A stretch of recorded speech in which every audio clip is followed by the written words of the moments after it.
ओम शांति। आज हम नवरात्रों के बारे में चर्चा करेंगे। नवरात्रों में व्रत रखते हैं। व्रत का अर्थ है प्रतिज्ञा। प्रतिज्ञा किसी अच्छे यम नियम के लिए होती है।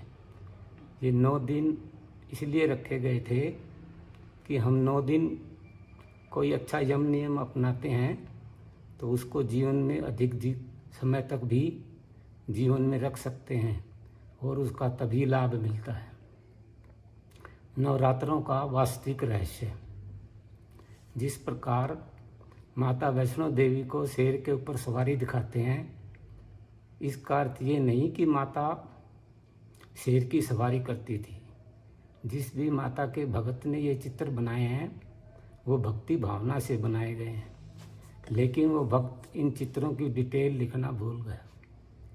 माता वैष्णो देवी के चित्र को ध्यान से देखना, किसी भी चित्र में शेर के गले में लगाम नहीं दिखाई है। कोई भी शेर की सवारी करेगा तो लगाम तो लगानी पड़ेगी। दूसरी बात, माता के दोनों पैर एक ही तरफ हैं। शेर की सवारी करेंगे तो दोनों तरफ पैर करने पड़ेंगे। शेर की सवारी का अर्थ है हिंसक वृत्तियों पर विजय। दूसरी बात, शेर की सवारी का अर्थ है जब मनुष्य को आत्मज्ञान की प्राप्ति होती है, जब अभ्यास के द्वारा ये पाठ पक्का हो जाता है कि मैं एक शांत स्वरूप अजर अमर अविनाशी आत्मा हूँ। ये शरीर तो सिर्फ मेरा एक वस्त्र है, 5 तत्वों का बना हुआ एक पुतला है। जिस प्रकार वस्त्र पुराना होने पर हम नया वस्त्र पहन लेते हैं, उसी प्रकार आत्मा भी एक शरीर छोड़ दूसरा धारण करती है। मन बुद्धि में जब आत्मा का पाठ पक्का हो जाता है तो व्यक्ति मृत्यु के भय से मुक्त हो जाता है। सबसे अधिक भय मनुष्य को मृत्यु का ही होता है। इस प्रकार शेर की सवारी निर्भयता का प्रतीक है। माता वैष्णो देवी को 8 हाथ दिखाते हैं। परमात्मा ने बताया कि 8 हाथ वाला कोई स्त्री या पुरुष नहीं होता है। जब कोई भी स्त्री या पुरुष आध्यात्मिक मार्ग पर चलते हैं, परमात्मा को वह उनके द्वारा दिए गए ज्ञान को ठीक प्रकार से समझ लेते हैं तो उन्हें अष्ट शक्तियाँ प्राप्त होती हैं। अब ये कैसे दिखाया जाए कि परमात्मा को जानने से व उनके द्वारा बताए गए मार्ग पर चलने से अष्ट शक्तियाँ प्राप्त हैं। उन शक्तियों को दर्शाने के लिए, ये दिखाने के लिए कि माता को अष्ट शक्तियाँ प्राप्त हैं, उनके शक्तियों के रूप में 8 हाथ दिखाते हैं। वो अष्ट शक्तियाँ कौन सी होती हैं? नंबर 1 सहन शक्ति, नंबर 2 सामना करने की शक्ति, नंबर 3 निर्णय लेने की शक्ति, नंबर 4 विस्तार को संकीर्ण करने की शक्ति, नंबर 5 सहयोग शक्ति, नंबर 6 समेटने की शक्ति, नंबर 7 परखने की शक्ति, नंबर 8 समाने की शक्ति। माता को जो 16 श्रृंगार दिखाते हैं वो आत्मा के दिव्य गुणों के हैं। नंबर 1 सत्यता, नंबर 2 ईमानदारी, नंबर 3 अहिंसा, नंबर 4 नम्रता, नंबर 5 निर्भयता, नंबर 6 अंतर्मुखता, नंबर 7 धैर्यता, नंबर 8 पवित्रता, नंबर 9 मधुरता, नंबर 10 हर्षित मुक्ता, नंबर 11 सहनशीलता, नंबर 12 अक्षमा भाव, नंबर 13 सरल स्वभाव, नंबर 14 शुभ भावना, नंबर 15 शुभ कामना, नंबर 16 पर उपकार की भावना। जो इन गुणों को जीवन में धारण करता है वो पुरुष विष्णु के समान व स्त्री माता वैष्णो देवी के समान बन जाती है।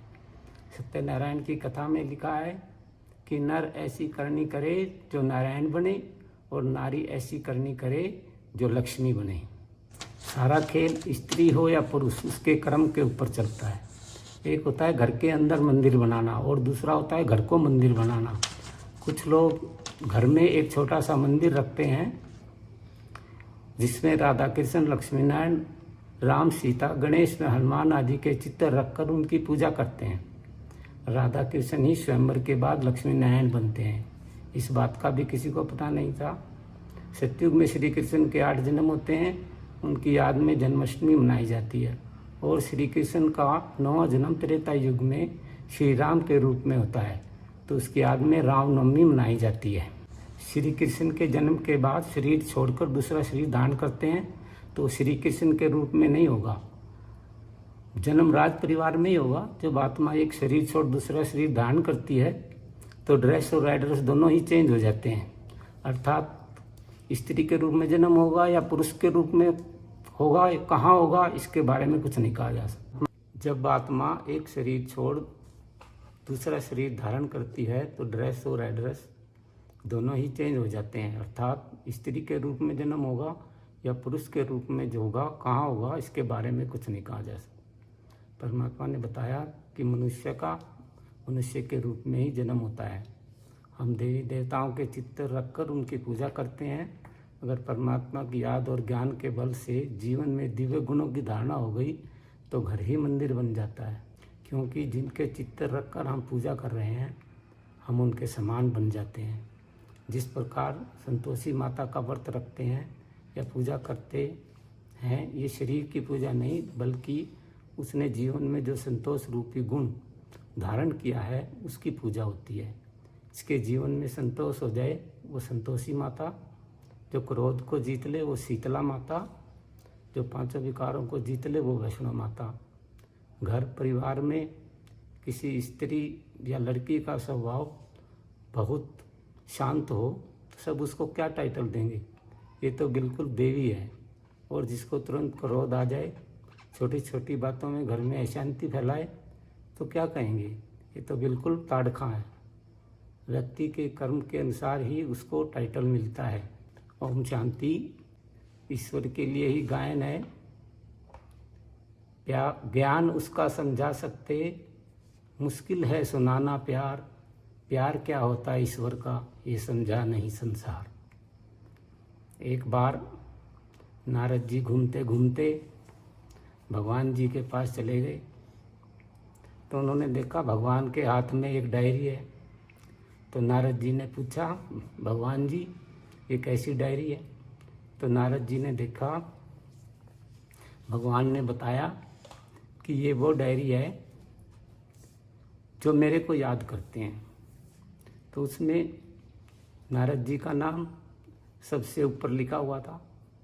नारद जी बड़े खुश हुए और दौड़े दौड़े हनुमान जी के पास गए।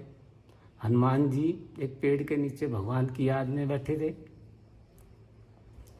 नारद जी हनुमान जी से बोले, हनुमान जी ये ढोंग बंद करो, मैं अभी भगवान की डायरी देख के आ रहा हूँ, उसमें तुम्हारा नाम कहीं नहीं है।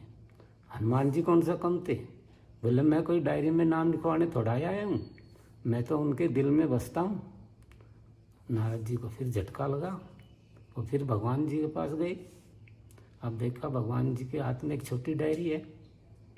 तो नारद जी ने भगवान जी से पूछा, ये कैसी डायरी है? भगवान जी बोले, ये मेरी पर्सनल डायरी है, इसमें उनके नाम लिखे हैं जिनको मैं याद करता हूँ, और उनमें हनुमान जी का नाम सबसे ऊपर लिखा हुआ था। इस कहानी का भाव ये है कि जब हम भगवान का ध्यान करेंगे तो भगवान हमारा ध्यान रखेंगे। ओम शांति।